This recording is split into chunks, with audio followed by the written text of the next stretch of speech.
Hello friends అందరికీ మొన్న last వీడియోలో నేను నర్సరీకి పోయినా అని చెప్పిన కదా. అక్కడ సోరకాయ సీడ్స్ ఇంకా టమాటా మొక్కలు తెచ్చిన అని చెప్పిన కదా. అయితే మొన్న టమాటా మొక్కల్ని పెట్టేసిన కదా గార్డెన్లో.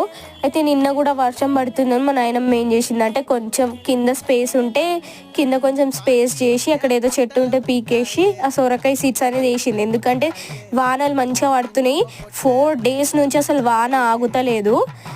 అట్లనే చినుకు చినుకు పడుతుంది. వానలో పెడితేనే కదా గట్టిగా అయ్యి మంచిగా రూట్స్ మంచిగా పెరుగుతాయి అనేసి పెట్టేసింది అనమాట.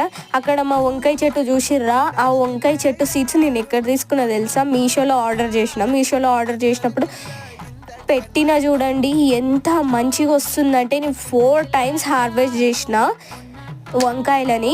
ఎంత మంచిగా పెరుగుతుందంటే చెట్టు అంత మంచిగా పెరుగుతుంది. ఇక్కడ మా నాయనమ్మ ఆడ ఏదో చెట్టు వీకేసిందని చెప్పిన కదా, అదేందో చెట్టు నాకు తెలియదు, పీకి